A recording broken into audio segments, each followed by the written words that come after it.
Welcome to the Cyber Sangha podcast. Cyber Sangha is a program of free live broadcasts, launched in 2009 by renowned teacher and author Tenzin Wangyal Rinpoche. Join us as we draw on ancient Tibetan wisdom to discover how to connect with our best self and live to our highest potential. The following conversation, Beyond Mindfulness, Practices for Healing and Flourishing, plus latest research into neuromodulation, happened on February 11th, 2021 as a Science and Spirituality Dialogue with Sarah Prinsloo, Julieta, Galante, Tenzin Wangyal Rinpoche, and host Alejandro Chaoul-Reich. This content is for informational purposes only. Listeners should consult medical professionals for any physical or mental health concerns. Please use headphones and do not meditate while driving or operating machinery.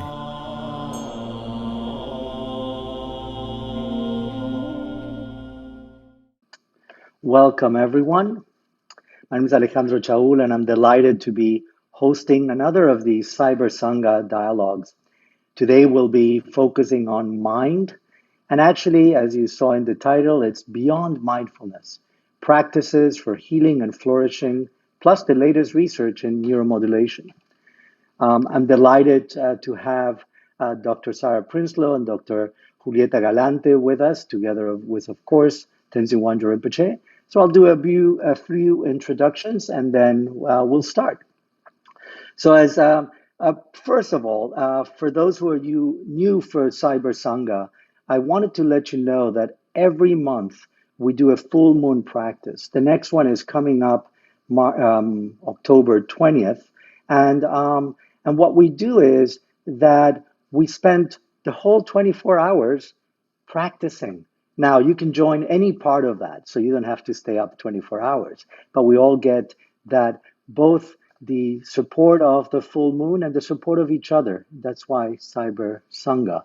And so we pass the baton, so to say, from the US to Finland to Spain and so forth.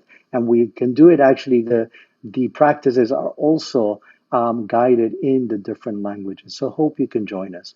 Also, every month, Rinpoche does a teaching, and so you can all find that in Cyber Sangha. And then these dialogues continue with the same theme. So it's body, breath, and mind. So today we are on mind. And so Rinpoche probably doesn't need much of an introduction to this audience. He is the creator of Cyber Sangha. He was born in India in 1961 from Tibetan parents that fled from Tibet to India. And at the age of 11, he started his monastic training. He was in Menri Monastery. By the way, Menri means medicine mountain. So he has that connection there as well. And he graduated in 1986 with a Geshe degree, and then came to the West. And he now lives as a householder and is married and has a wonderful son that recently just turned 16. And he's been teaching all around the world. There's at least 35 different centers in the world, and he travels. He continues traveling. COVID stopped him a little bit, but he started Cyber Sangha before COVID, so he thought of this way before, and that's why we can all still be together wherever we are. So Rinpoche, as always, welcome. Together with Rinpoche today, we have Julieta Galante, who is Argentinian like me, so we have that connection. And she's in Cambridge. She's a senior researcher associate at the Department of Psychiatry in the University of Cambridge. And her background in medicine has informed her research in preventive medicine and the effects of lifestyle in health. She has conducted randomized trials and systematic reviews in public and mental health, worked on the economic evaluations, and analyzed the data from large population-based cohorts. And she's particularly been studying also at Cardiff University, looking at education and how what we call MBIs, mindfulness-based interventions, can be useful for students And she's now working on a two-part collaborative review and analysis of mindfulness-based programs for mental health. So welcome, Julieta, bienvenida. We got to meet many years ago at a conference, at a couple of conferences, so I'm glad to see you here with us. Sarah is a former colleague of mine, and so we know Sarah for a long time. We worked together at MD Anderson. She's still there. And she has both the background as a family and licensed marriage and family therapist and licensed professional counselor. But she's also an assistant professor in the research area at MD Anderson, both in the Department of Palliative Integrative and Palliative Rehabilitation and Integrative Medicine, as well as the Department of Neurosurgery. Her research focuses on applied neuroscience, particularly in the use of EEG, electroencephalograma, neuroimaging, and non-invasive neuromodulation techniques that she'll talk about today, including some neurofeedback and repetitive transcranial magnetic stimulation. Her current research includes the determination of the central nervous system effects on chemotherapy, the effects of neuromodulation on pain conditions such as chemotherapy-induced peripheral neuropathy, and the effects on the motor rehabilitation following tumor resection. Together, we've done a number of research, and maybe we'll talk about some of those as well. So welcome, Sarah. I'm looking forward to this dialogue together. I also wanted to thank Milos as the technician and Polly and everyone behind the scenes that we don't get to see. I know Mariela is in the chat helping as well. So thank you, everyone. Daniel. And Danielle too. Thank you, Rinpoche. And Danielle joining from Costa Rica, assisting the technology as well. Thank you. So before I move into the invited guest, Rinpoche, did you want to say anything in particular before I start with that? No. Okay. Thank you. So Julieta, let's start with you. Let's start.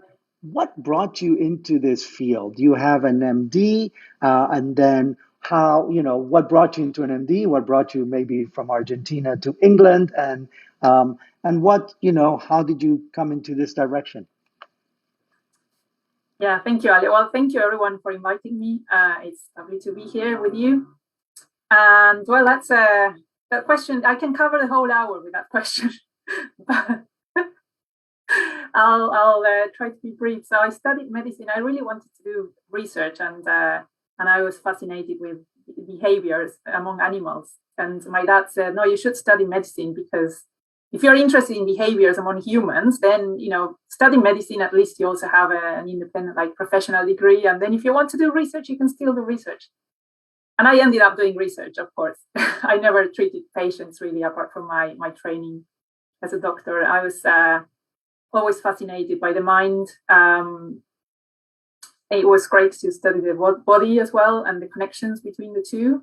At some point, I became very frustrated with the system, feeling that patients I would see in public hospitals where I trained back home would come again and again. And the problems would not be really the health problems, for instance, health problems coming from their alcohol addiction, but actually their problem was alcohol addiction and why were they addicts and the context around them helping them, well, to be addicts, actually not helping them in the sense of not being helpful for their health.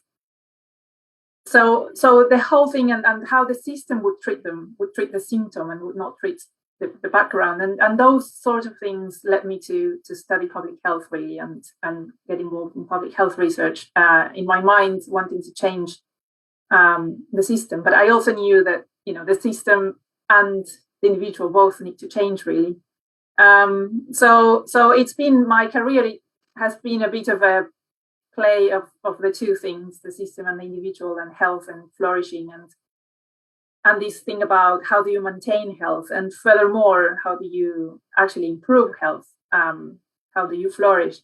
So in parallel with my medical studies, I have, by chance, actually, probably because of its physical benefits, I get involved with yoga. And I happened to go to a very serious yoga school, actually. And so there I discovered all the more philosophical dimensions, and also the the health, the mind implications of yoga practices and the practices that had to do with energy as well, and all these other aspects, which I wasn't covering at all in my medical study. So for me, it was a perfect complement, and I became really fascinated with all that. So it all kind of came together in the sense that I was seeing that other cultures were actually coming up with systems by which people could flourish, at least at the individual level, and perhaps go deeper than the symptom. And I thought, well, at a personal level, that was being a really good practice for me. It really benefited me. Yoga and then meditation, I focused a lot on meditation, on that aspect of yoga. Later, actually, I was quite alone in that sense, because most people would go for the physical aspect, but I became very interested and had very interesting experiences with that. So I wanted to do more and see whether it could benefit others. And I think I joined a wider worldwide wave of people being interested in that sort of thing, in bringing those benefits more to the mainstream, or finding out if they could help the mainstream. Because personal experience is very different from the averages that you find in research and what happens to other people. Anyway, so that's how I started all this. Really, I was very lucky to find a scholarship in the UK, in Cardiff, a PhD scholarship to study this deeply, and that's how I started 10 years ago my research into all this. Great. Thank you. Gracias, Julieta. Sarah, so you also, as all, have a very interesting path. And so from even what drew you to first being a family therapist, and then thinking more again on the brain, and now you're both in integrative medicine and neurosurgery. So tell us a little bit about you. Yeah, I've been really, really lucky, I think, and met some good people at the right times. And it's all been a sort of about a sense of community and opportunities. And I started out wanting to be a surgeon and doing some volunteer work in surgery at one of the hospitals here in Houston. And then decided that I actually really liked talking to patients about what to expect from surgery, visiting with their families, families of children that were about to have reconstructive surgery, for example, about how to talk to their classmates and how to be accepted while they're going through this medical process. So all that evolved into an interest in medical family therapy. So my first degree was in medical family therapy, got into a PhD program, opened a small private practice, honestly, because I didn't have any money and I needed to work my way through school. And I thought, well, I have one degree, I might as well use it while I'm working on the second. So opened a private practice, but like Julieta, actually, in mental health, aside from physical issues that people had, anxieties, depressions, sleeplessness, relationship issues, people kept coming back. We could do the traditional counseling and all that was helpful, but I fell into a program, my PhD program also offered something in applied neuroscience, and they were actually looking at people's brain waves through EEG and targeting those brain waves through a biofeedback modality to target things like panic disorders and depression, learning disabilities, that sort of thing. So I hopped on board with that, saw tremendous changes in my private practice. So I would do the talk therapy and the EEG imaging and feedback, and just absolutely make some real life changes for some people.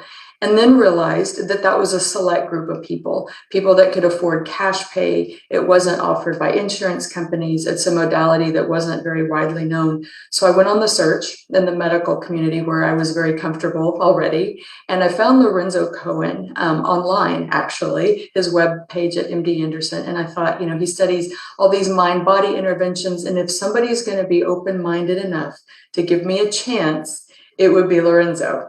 So I met with him, and that first meeting, he had just finished reading a book about how the brain can change itself and symptoms can be alleviated. And he offered me a job on the spot. And he helped me to get funding by American Cancer Society. That was my first postdoc funding. And that was 10 years ago now. And I've been in integrative medicine ever since. And so my research has kind of stayed in the pain realm, opened it up a little bit into brain tumors and rehab and so forth and so on, and continually doing this, what we call non-invasive neuromodulation to target symptoms. If we target pain networks, for example, we see anxieties and depressions also get better, even if they're not directly targeted. So my goal at Anderson has been to make this a widely accepted intervention, perhaps get it covered by medical insurance, sort of make the paradigm shift. And in the interim, I've been introduced to Alejandro, more of Lorenzo's work, imaging via EEG, mind-body interventions like meditations. Alejandro and I did a project with some breast cancer patients in Brazil, that we can talk a little bit more about as well. And I've worked with Lorenzo on a project in China, and all of it looking at meditations, yoga interventions, that sort of thing. So I've been very fortunate, and again, met the right people at the right time. So here I am, happy to be here. Thanks for the invite. Sure, great. Thank you, Sarah.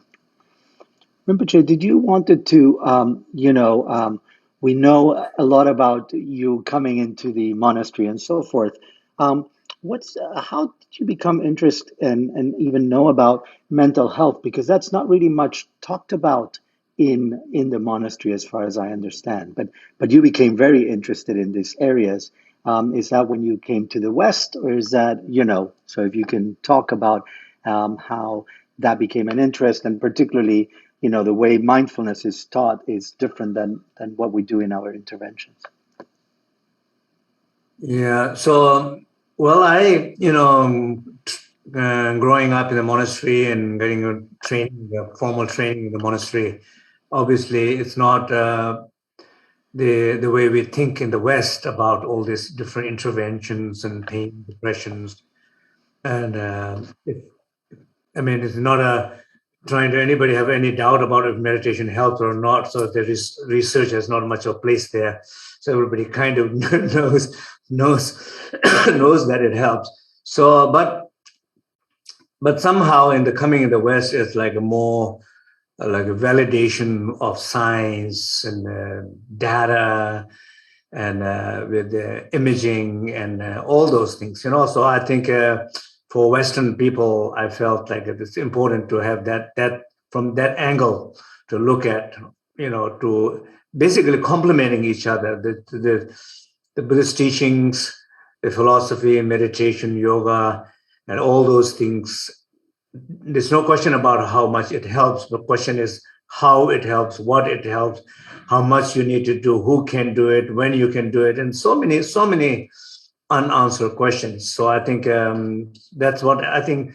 So many people, so many researchers are coming out all the time, and every time it seems like not enough, So I guess in the end, it's somewhere that enough knowledge, body of knowledge can come together that some of this knowledge can be applied for the purpose of the health, not necessarily enlightenment. I think not much of Westerns are interested in enlightenment, but definitely living long, regardless of how miserable it is.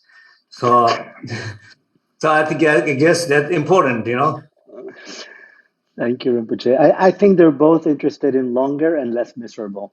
And yes, it's interesting how there's been different interventions, and Rinpoche, your support in really with the training that you had, yet being very open to really wanting to support this kind of research, these kind of dialogues that we're doing. And in fact, let me just say that October 22nd, 23rd and 24th, we have another Serenity Ridge Dialogues Conference. So coming up, so you can join that. Hopefully Mariela will put a link for that. So Julieta, you've done a lot of work in the area that we call MBIs, mindfulness-based interventions.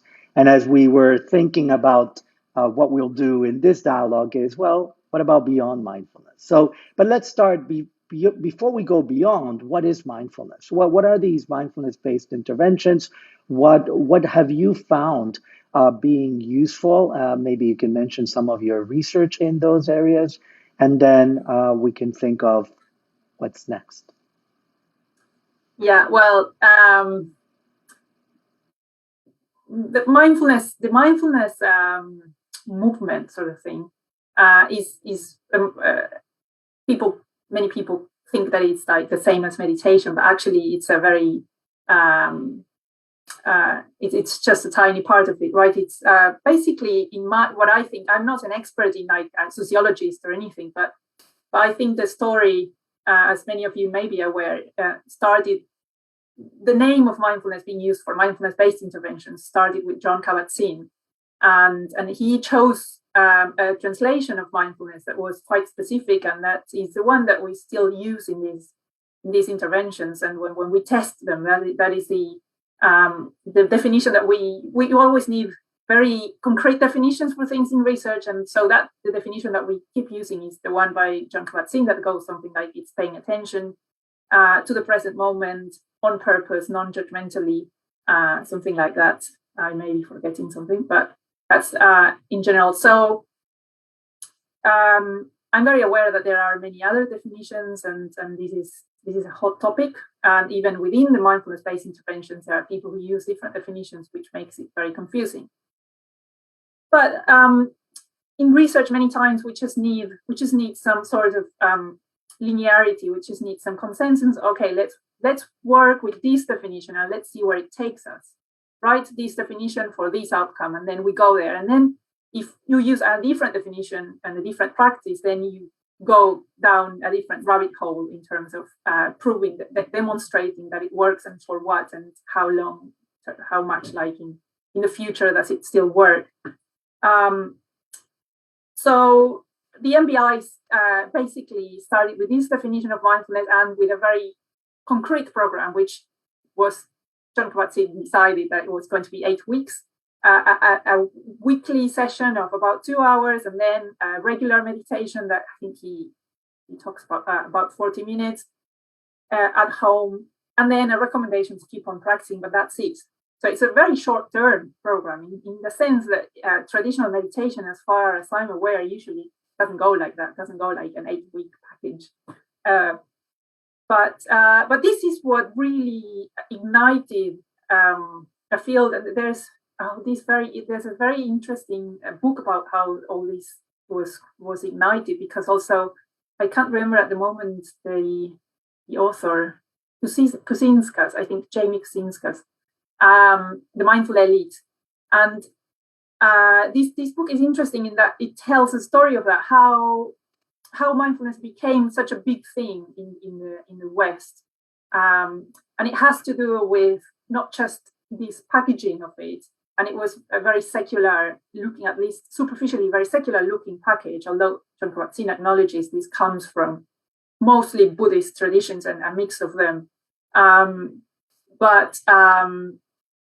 So also because the people who started to insert it in and apply were researchers, so they knew how research works and what they had to do, what the steps were in order to disseminate this and to validate it. So I think that paved the way for other for things beyond mindfulness, as we will probably talk later. But so what's the evidence? Like in a nutshell, I think after quite a lot of reading about mindfulness and the research behind it. So mindfulness was there were like sort of two parallel routes for these mindfulness-based interventions. One is the clinical application. So people with illnesses, people who present to the doctor saying, I have symptoms, there's something wrong. It could be physical, it could be pain, as it started with John Kabat-Zinn, it could be mental, it could be depression, anxiety, or I had them in the past, I don't want them to come back, I don't want a relapse to happen. So then people came up with programs that perhaps had other therapeutic elements, like MBCT, which has CBT, cognitive behavioral therapy, but they were adding the mindfulness element. So actually a big mindfulness element. So they were mindfulness-based. So it's mindfulness-based cognitive therapy, MBCT. And they have their own sort of evidence base, right? Their own set of studies and trials that validate those. And those went very well. I think there's quite solid evidence for at least some indications. So mindfulness for instance, to prevent depression relapse here in the UK, it's part of the public health service offerings. So people are being offered for free MBCT to prevent. So if they have 2 or more bouts of depression in their lives, to prevent a third one, they're being offered MBCT. And that is backed by a series of well-designed trials and confirmed later on by other studies. So, and then that is being looked at in order to, so more research is now taking place in order to see whether you can expand that to other indications, for instance, to people with anxiety or to people with current depression or to adolescents and children. So all those require different trials. But it's interesting that it's being offered for free. And then the other avenue is the non-clinical avenue, which is mindfulness for people who feel well, perhaps they're a bit stressed, and they just need some skills to de-stress and to feel better, and perhaps even to flourish, and even to perform better at work or perform better at sports or arts. Well, all this is more, the evidence base is much more heterogeneous. So I conducted a review very recently, published in January, that looks at the trials looking at this mindfulness for the community, not for people with health conditions, to see whether it helped with to improve mental well-being, to reduce psychological distress, and also depression and anxiety, but not in the clinical range, but in the non-clinical range. And what we found basically is that, yes, there is an indication that on average, for the average setting and for the average person, mindfulness-based interventions at least help people to feel better between 1 and 6 months after finishing the 8-week course or whatever amount of weeks, right? So between 1 and 6 months, that's the window of time that we looked at as a main outcome of the review. And we found evidence for this, but it was interesting that we looked at the range of effects. We look at the average effect and also the range of effects. So if you apply this to different settings, right? You go to school, well, to schools not because we included adults, but you go to universities, or you go to workplaces, or you offer it in healthcare professionals, sorry, or to carers. That's a very frequent one. Carers of people with disabilities or older people. So or different countries also, all sorts of differences. Will you find the same effects everywhere? And we found that no, you won't. And actually, you won't find benefits everywhere. So depending on the setting, the benefits may change. That is a statistical thing that we applied to the evidence that we have. It's very hard for us now to pinpoint in which places, in which settings, the MBIs will actually help and in which settings not, and why. So the next step, and we're working a little bit on that, is at least to research some aspects to see whether those aspects can actually explain why the effects could be so heterogeneous. But yes, so it's more muddy, and there are big promises in this area. So some people promise that absolutely everyone should do mindfulness, and they say it's evidence-backed, and it's many times it's not evidence-backed. It's a belief, and it's personal experience, and it's very valid, but the scientific research is still a bit lagging behind and trying to see what's happening. Yeah, so that would be a summary. Thank you, Julieta, and a number of things that were so interesting. One is it'll be so useful to know in which areas it helps so we can use them there, and the areas that don't help, what other things can be used. And also, as you well said, people are using this as saying, well, it's evidence-backed or evidence-based, and it's a word that could mean a lot of things, right? Because sometimes it's evidence-based for a trial in a cancer population, but now we're using it in students, well, that's not how the evidence works. So, but yeah, thank you. This is very useful, and I'll get back to you on other things with students. Sarah, I wanted to ask you, from your research and what you've seen in others also, what's the healing potential for these kind of techniques? And I'm talking now in general, not just MBIs, but these mind, body, spirit interventions. And how do you find that they alter brain function? So, well, I'll answer the first question first. I mean, the last question first, if I could, Ali. You and I have done a little presentation together, actually, where we had somebody from an audience where you were giving a presentation come up and start meditating. And we had an EEG on their head. And the audience was able to actually see that the brain would change from one state to a state of alpha, which is 8 to 12 cycles per second, which is very common in meditation. So I think that, being able to show that to people is very important. And the work that's been done to date in terms of neuroimaging for mind-body interventions has been what I call site-specific research.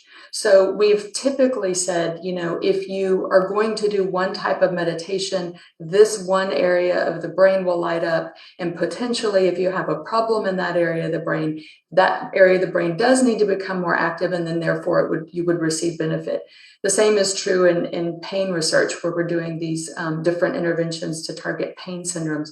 We look at what used to be called the pain matrix in the brain, and there's certain areas. One is the sensory motor strip. It's kind of right on the top. And we say, if that lights up, you probably have a problem with pain. So we'll teach you to change that spot. I think one of the most exciting trajectories for this sort of research and these sort of interventions is that researchers, and I think clinicians as well, are no longer just looking at site-specific areas. It is very much becoming, like our society, a system, right? So it's not targeting one area of the brain, but it's actually targeting many areas of the brain and learning from these neuroimaging modalities what areas of the brain are activated. That's important for a few reasons. One is that people's brains are not linear. If I have a group of 10 people in the room and they all have chronic pain, it's potential that all of their brains will look different. So to do one targeted intervention or just looking at one area of a brain after an intervention leaves a lot out. So if we can look at people's brain network, for example, and we can say that this sound meditation that we studied in Brazil could target the auditory cortex, but it could also target the prefrontal lobes at the same time, or prefrontal cortex at the same time. That might be a very unique way to tailor interventions for people in general, right? So that's exciting. Secondly, brain imaging can inform different modalities. So you might be better off getting acupuncture, you might be better off meditating, you might be better off doing another yoga mind body intervention, something of the same sort. So we are getting to the point where potentially we can prescribe these interventions based on people's brain function. And then last but not least, I think it's important to think about getting into the prevention realm. Again, especially in the West, we're very interested in, you have a problem, you bring it to a practitioner, they help heal you. But actually, again, because brains change at different rates, if you take a chemotherapy, for example, that's going to cause pain, you may not show symptoms of that pain till 5 weeks in your chemotherapy. Somebody else taking the same regimen could feel it after the first dose.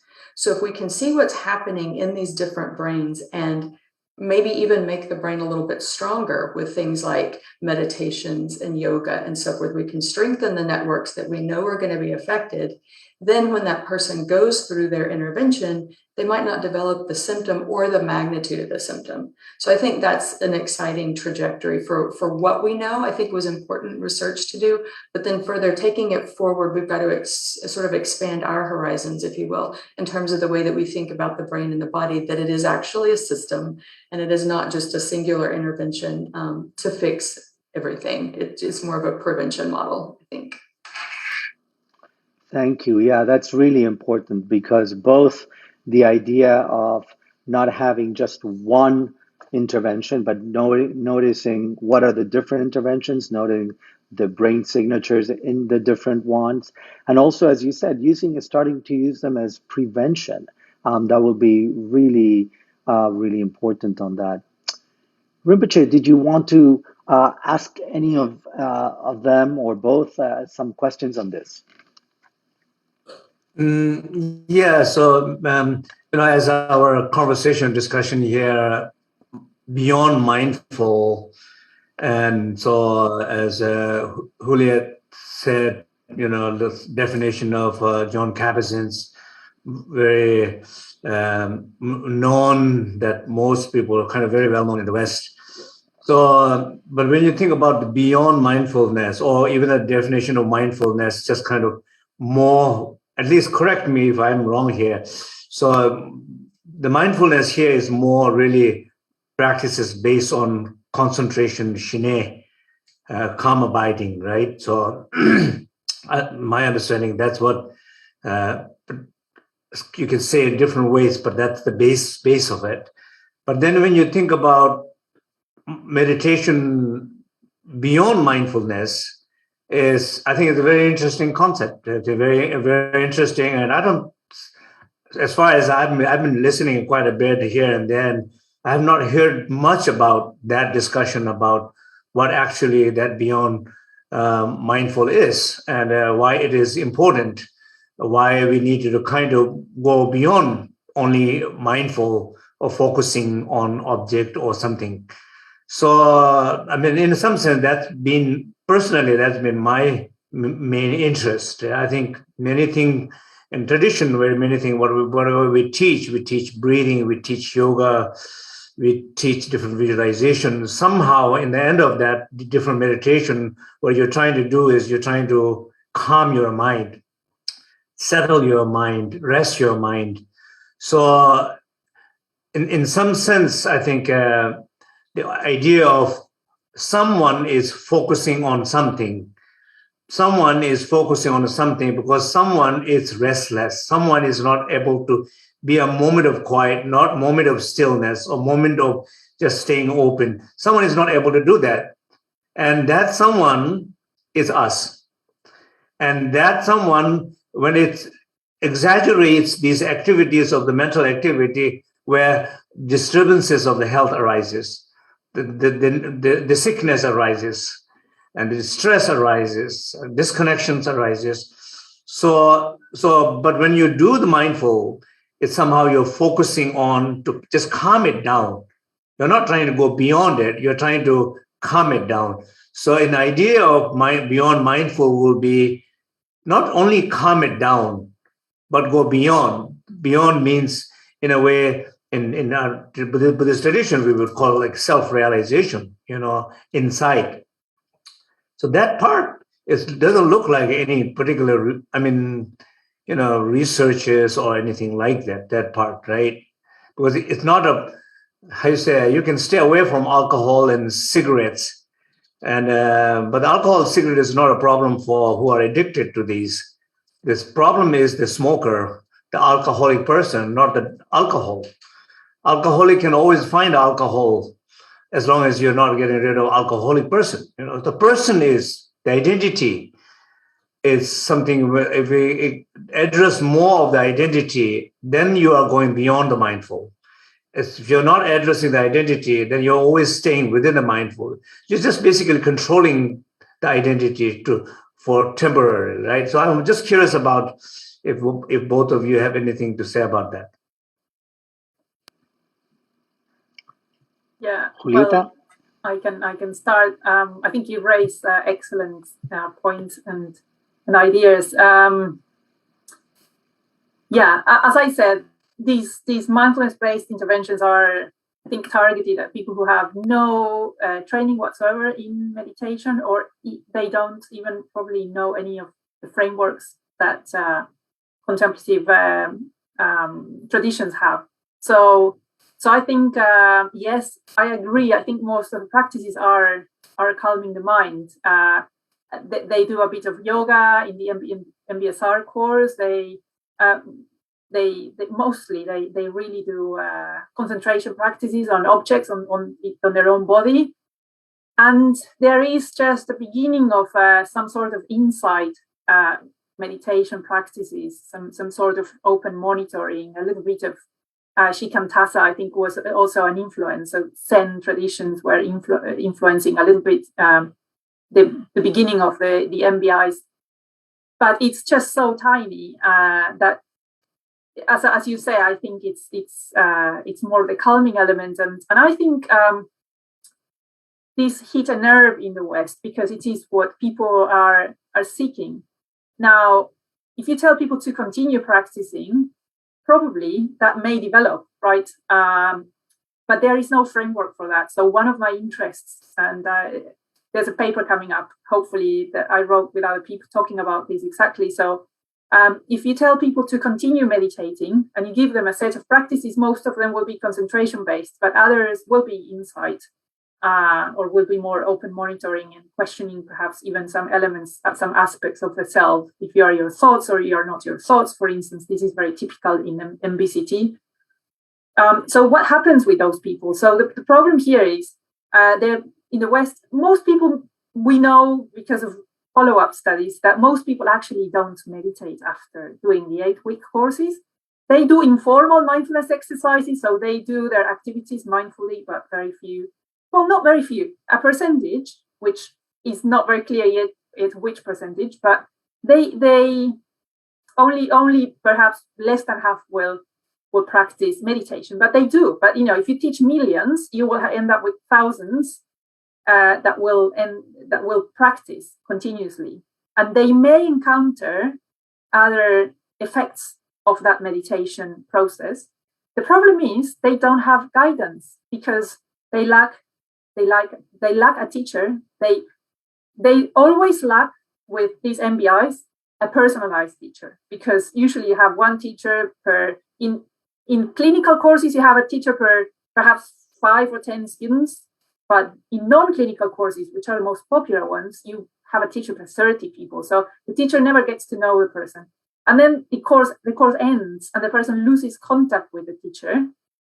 And so when they practice, and if they encounter anything else other than calm, which I think they may, there's nowhere to go that continues with that tradition, if we call it a tradition in the West. So I think that's a problem. I think we don't know enough, and we should know enough from the research point of view about what's happening.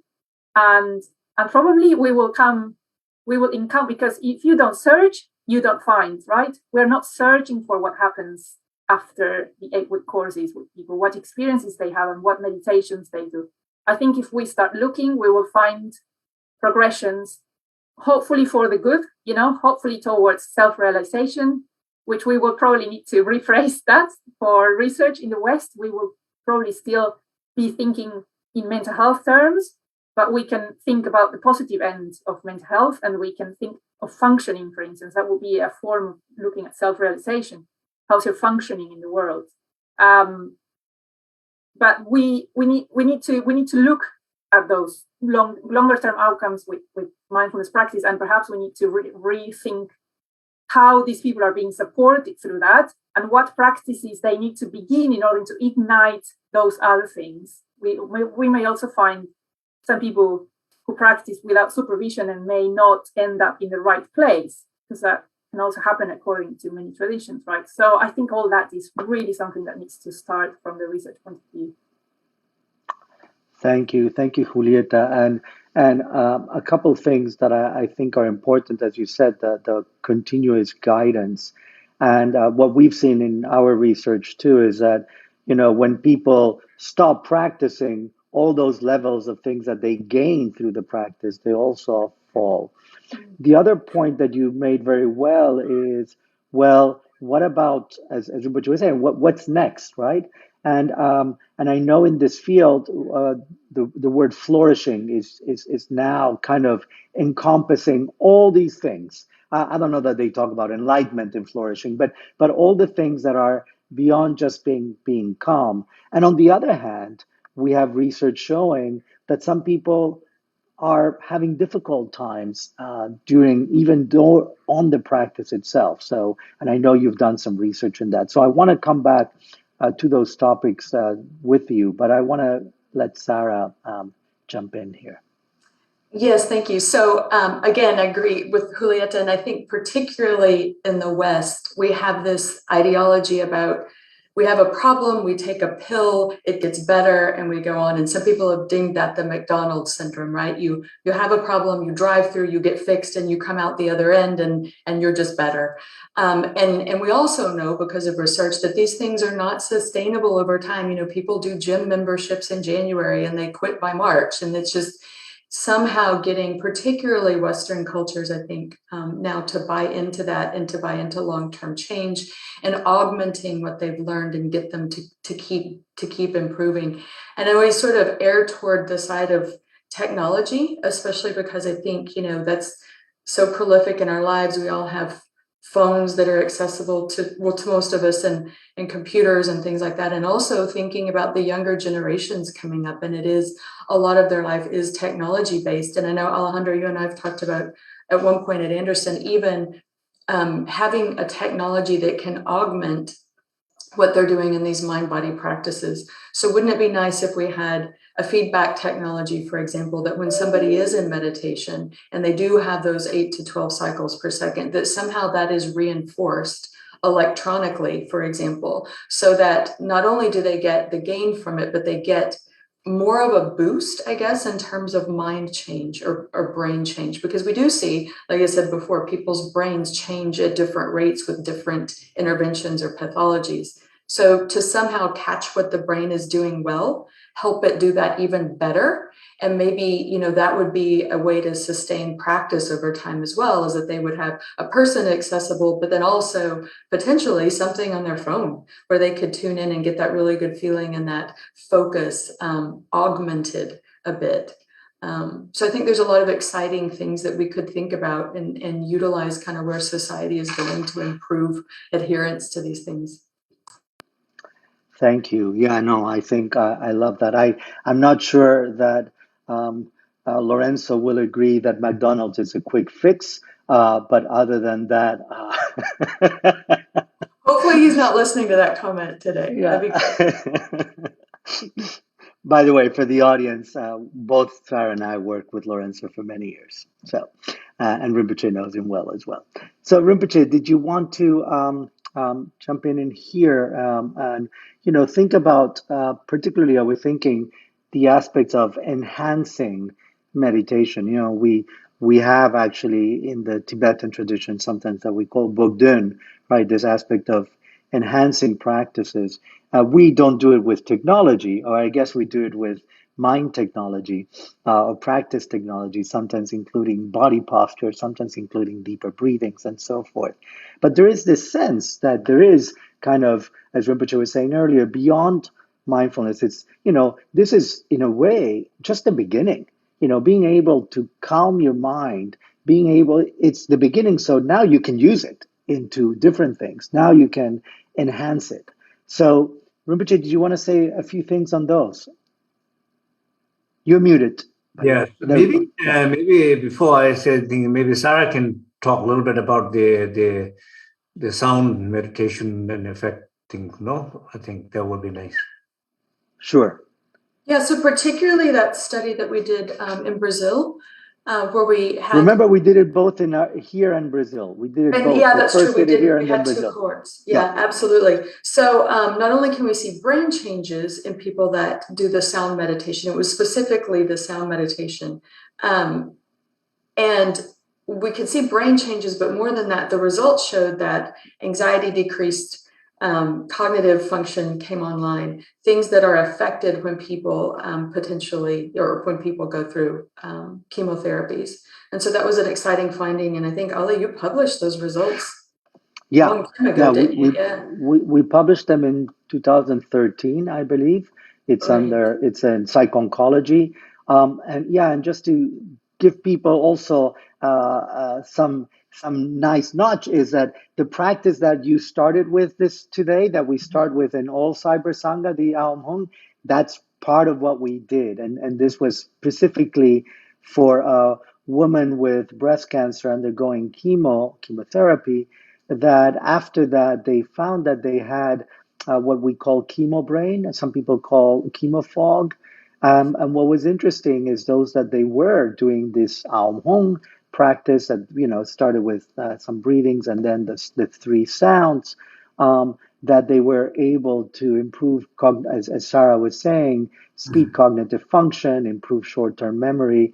And then because of that, actually, we started to do it in Brazil also with Einstein Hospital. So it's a great practice. And it's interesting now I'm thinking, but it's not because of that. But it's interesting how we have all this support from the science, and we use it every time in Cyber Sangha, because we also find support, even though we're not measuring pre and post Cyber Sangha events.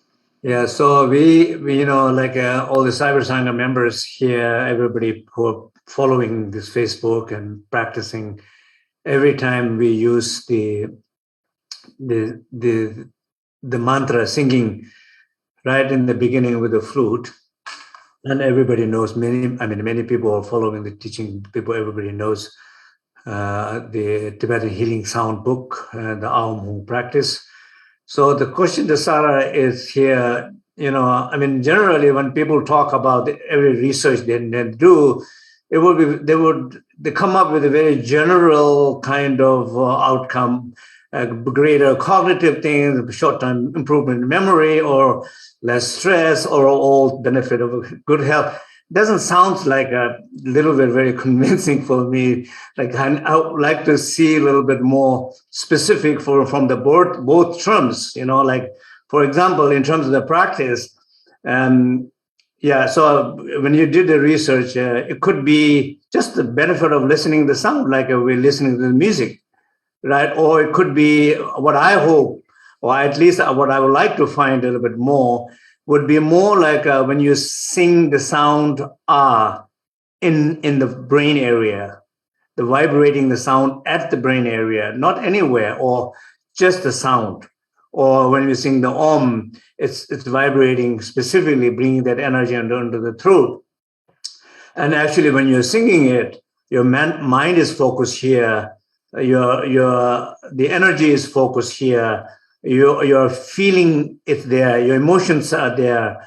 And when you're bringing to the hung, so it's so much that sound is very directly associated to the specific location in the body, carries specific field of energy, carries specific field of awareness. Does those things plays any important role in findings rather than, or you think it's just basically listening to the sound? No, I don't. And actually, so I've sort of dissected what happens with each of the sounds. And indeed, that is what happens if we just look at the brain function. So in general, all of them activate the auditory cortex. That's not a surprise because you're listening to them, right? But as you shift from sound to sound, you can see different areas of the brain light up. And further, it's not just that spot by spot activity. There's a network that lights up, but there's stronger activity patterns in different areas based on the type of sound. So that is very encouraging in terms of targeted interventions, because you may need to do more of one sound than the other, for example, to address concentration problems and chemo fog and that sort of thing. So yeah, we are absolutely beginning to be able to tick apart what happens with these different sounds.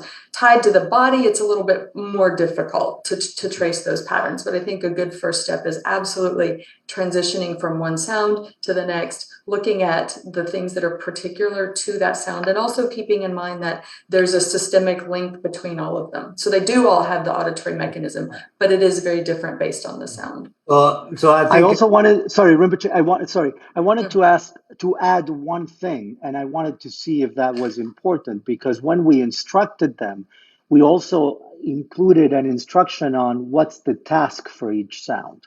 So for example, with the ah, it's clearing, right? With the om is connecting, with the hung is bringing.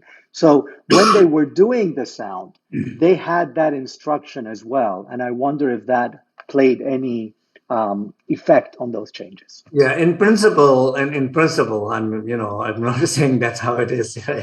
So earlier we were talking about how when we focus our mind, means you can focus your mind, you can focus your body, you can focus your speech, or that means you can practice with stillness or more silence or more just being open your heart.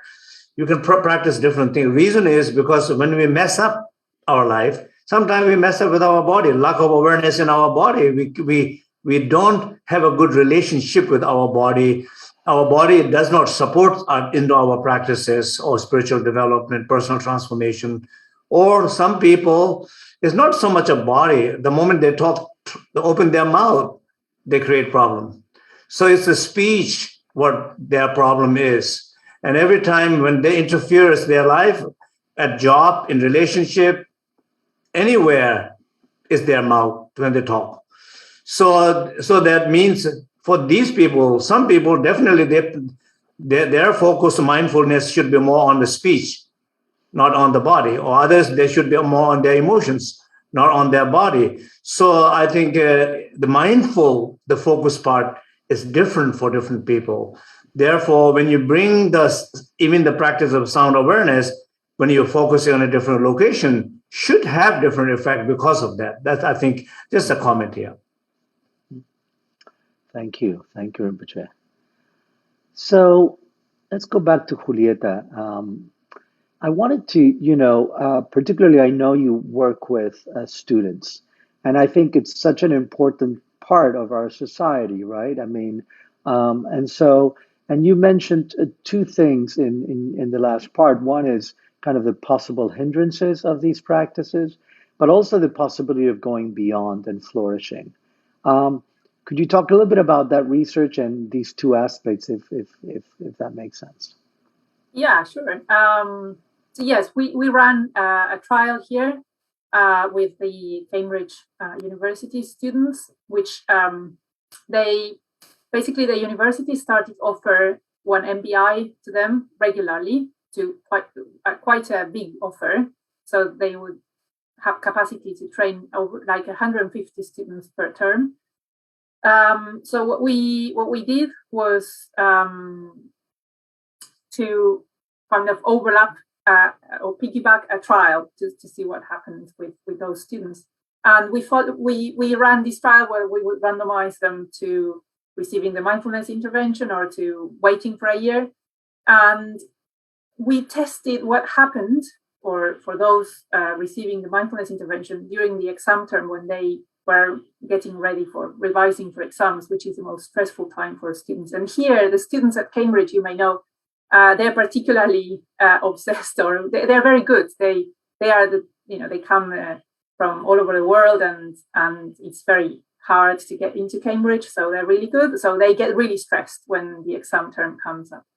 And we did find that mindfulness, that the intervention would help them to be more resilient. Basically, what we found is that the students who were offered mindfulness were getting less stressed. So while the other one, the control groups, were really peaking at the exam term, the mindfulness students would remain pretty much like the same as before the revision time.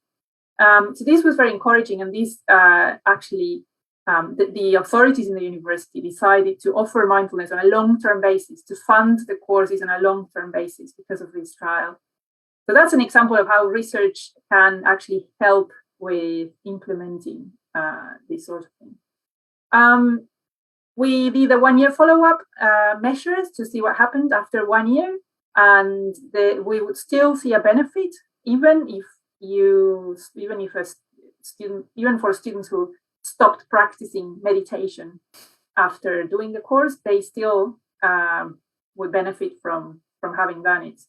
But we did see a dose-response relationship. So those who meditated more would get more benefits. So that's in line with what Alejandro was saying just a minute ago.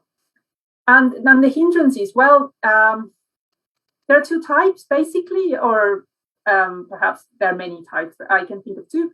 One is, which is very, very common, which is they feel they cannot do meditation. They cannot meditate, they cannot sit, they cannot concentrate. Sometimes they don't like being in groups because they feel that it's a very intimate thing, like they don't like sharing and exposing themselves as vulnerable in front of a group. We got some of those people quitting the course because of that. And then what we did also was, which would be the other type of hindrance to see whether people would get worse in terms of their depression or their anxiety, to the point that we were concerned about their safety or safety to others. And we really didn't see any of these in the mindfulness intervention. But it has to be said that the teacher was very careful. So I want to say this because I think it depends so much on the teacher and the time they have for students, and that she actually would offer students one-to-one sessions if they needed the sessions, and that she offered some degree of follow-up later on if they needed. So all that may have contributed. But yeah, this was a very positive experience. We did find after a year that we used it's a very experimental exploratory analysis, but we used a scale for altered states of consciousness that is usually used in psychedelic research. We adapted that to see whether, if we asked that to the people who didn't do mindfulness and the people who did mindfulness, after a year, did you have more of these experiences? And there was a list of experiences. And we actually found that, yes, that the people who were allocated to doing mindfulness, even if they didn't continue meditating, they would have a higher likelihood of having some of these experiences of unity, for instance, altered perceptions of the body, of the edges of the body, and that sort of thing, and even synesthesias, which was an odd one also, that they would get this confusion between sensory inputs coming from your eyes or your ears, for instance, and seeing colors when you hear sounds, that sort of thing, which I think these things that's why I was saying, if you look, you may find, because these sort of things are not alien to many contemplative traditions. And this was a very secular, typical 8-week mindfulness course with university students, and we still find some evidence for those. Wonderful. Thank you. That's great. So as we come to a close, I wanted to ask each of you something how you see this aspect of going beyond, flourishing, what's next, or maybe you want to say something about your next steps of what you're looking at into this direction. So, Sarah? Thank you, Ali. I think the next direction in general and my personal goals would be to go into more of a prevention model with this, understanding what happens at every step of an intervention. For example, meditation, what are the optimal number of sessions, for example, to get the change that we want in the brain? How can we use these techniques to not treat disease like, a drive-through, but rather prevent them in the first place? So I think that, continuing to tease out mechanisms so that we can get precise or not. It may teach us that we need to generalize, and then also to continue thinking about healing interventions as a systemic intervention, right? So this is one part of a person's life. And with all the combination of parts, it's not necessary to particularly break it down into linearity. It might be okay to look at the entire system and figure out what's going on there. So that would be my goals. And yeah, that's it. Great, which actually, unfortunately, a lot of the research funding doesn't like to do this overall. They just want to get into the, what's the active ingredient. But yes, I think that's the direction we should go. Yeah. Yeah. Julieta? Yeah, well, I'm looking forward to Sarah's research on prevention and systemic changes. I think that's very interesting. I think what I would like to do is look more into long-term effects, and also the effects of context, of culture, and looking beyond mindfulness, really, other meditation practices or other frameworks, other ways of looking at these, and other types of effects, which I think will have to be done in an interdisciplinary team, because there's so many aspects that go beyond psychology here. There's, from anthropology to religious studies to even more like brain, for instance, neuroscientists, to see what happens at the level of the brain. That would be my dream. Great. Is that what in that next step? I think so. Yeah. Hopefully. Great. Excellent. Excellent. Rinpoche. Watch this space. Yes. Good. Rinpoche, Yeah. So I think I completely agree with this. Like the prevention area, I think is important. But I think one thing just is not that I've been thinking about it a lot. It just came up in my mind right this very moment. Is that sometimes, when we think about meditation on a secular level, for ordinary people, particularly in the Western world, it becomes a difficult thing. It's not really not a very practical, not so much applicable. It's a little bit more, I mean, once you get into it, it's very comforting and it's nice. But getting into it, it's already a problem for people. Just they will never miss their cup of coffee, but they will be happy to miss their meditation session in the morning. So, for example, that's what I'm trying to say.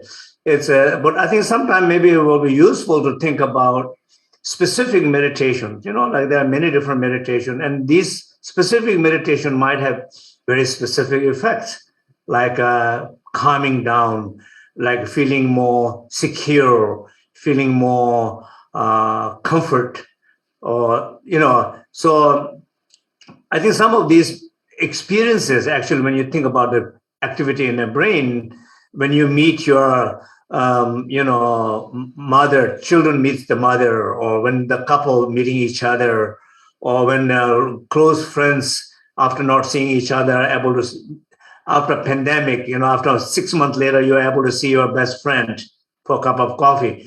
There are a lot of things that people don't pay enough attention. I mean, I was just thinking last couple of days, meeting your good friends, people you feel comfortable. We all know how it feels.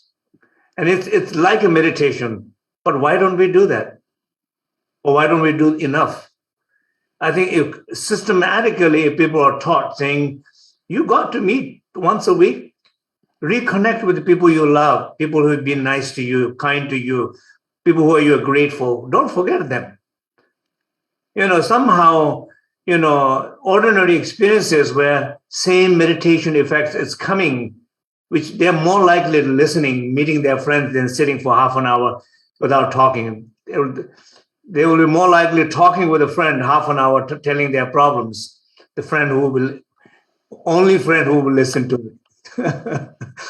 Right? So I think sometime maybe in the future would be good to bring these ordinary experiences of life where meditation effects, they're bringing somehow together. The effects are the same, the benefits are the same, but it's not called meditation. It's just called a good sense of awareness in everyday life. Thank you, Rinpoche. And I think, so Sarah, in our next coffee meeting, will bring some, devices that are measuring our brains as we have the coffee. I mean, joking aside, I think that is really true. And actually with the devices that are the technology, how it's evolving and so much easier to be portable, we could start measuring, as Rinpoche is saying, kind of everyday events of meeting. So there is already, I think there's already a big research about, I think there was 11 different things that people can do for living longer among clean air, the supplements and exercise and diet and yoga and everything. The top number one was the social interconnectivity, the friends, basically. So you can eat bad food, but have it with good friends, but not go in a healthy food place where you're bad friends, So I'm not saying eat bad food, but I think friends are important. Connections are important. That's great. Yes, Rinpoche, thank you. And that is so true. And that's why Cyber Sangha is important, and coming together into this. Sarah, thank you so much. Julieta, thank you so much. Thank you. Rinpoche, Thank you. Daniel, thank Mariela, Milos, everyone. Thank you very much. And remember, October 20th, we have full moon practice. And October 23rd and 24th, we have Serenity Rich Dialogues. Join us. Thank you. Please, can you tell a little bit, Alex, who all the speakers coming, a little bit, just a few words? So His Holiness Sakya Tenzin Rinpoche is planning.